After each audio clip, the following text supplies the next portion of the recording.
Hello everyone, সবাই কেমন আছো? আশা করছি সবাই খুব ভালো আছো।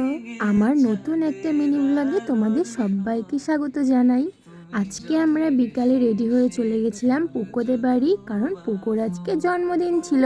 দেখতে দেখতে কিন্তু আমরা পোকোদের বাড়িতে চলেও এসেছি। আর দেখো, আমরা এসেছি বলে ও কতটা খুশি। আর ওর জন্য যে গিফটটা এনেছিলাম সেটা ওকে দিয়ে দিলাম।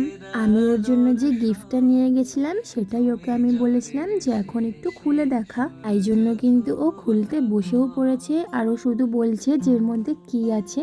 ও তো প্রথমে বুঝতে একটু একটু পেরেছিল, আর তোমরাও দেখে নাও যে এর মধ্যে কি আছে। ও যেহেতু এখন অনেকটাই ছোট, তাই জন্য আমি ওকে একটা পড়ার টেবিলই গিফট করেছিলাম, কারণ এটা ওর অনেকটাই কাজে লাগবে, তাই জন্য।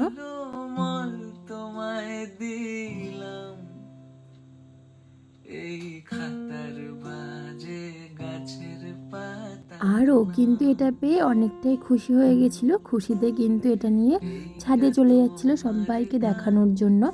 আর তারপরে আমরা কিন্তু সবাই মিলে লেগে পড়েছিলাম ওর বার্থডে ডেকোরেশন করতে। আমরা সবাই মিলে বেলুনগুলো ফুলিয়ে দিয়েছিলাম, আর ওর মা ওর মিমি মিলে সব সাজিয়ে দিয়েছিল। পোকোর বার্থডে কিন্তু ছিল 2 তারিখে, কিন্তু ওর এক্সাম পড়ে যাওয়ার কারণে আর সেলিব্রেশন করা হয়নি। তাই জন্য আজ 7 তারিখ, আজকেই আমরা সেলিব্রেশনটা করছিলাম।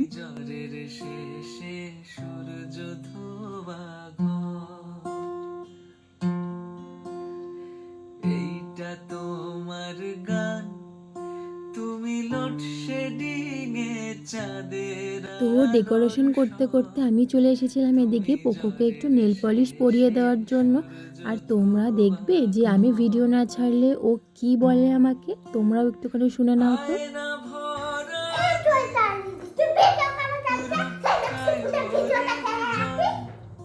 দেখলে তো, ও আমাকে কিন্তু এইভাবেই বকা দেয়, কারণ আমি সেই লক্ষ্মী পুজোর পর আর কোনো ভিডিও ছাড়িনি। এটাই ওর রাগ, কেন আমি ভিডিও আপলোড করি না। ওরা কিন্তু আমার সব ছোট্ট ছোট্ট সাবস্ক্রাইবার বা ফলোয়ার্স বলতেই পারো, সব সময় কিন্তু আমার ভিডিওই ওরা দেখে। আমি ভিডিও না ছাড়লে কিন্তু সব সময় আমাকে বলে কেন ভিডিও ছাড়ছিস না, কেন ভিডিও ছাড়ছিস না। তো এই জিনিসগুলো আমার খুব ভালোই লাগে যে ওরা আমাকে পছন্দ করে আমার ভিডিওগুলো দেখতে। আর আমার আগের ভিডিওটাই তোমাদের এত ভালোবাসা দেওয়ার জন্য সবাইকে অনেক অনেক ধন্যবাদ।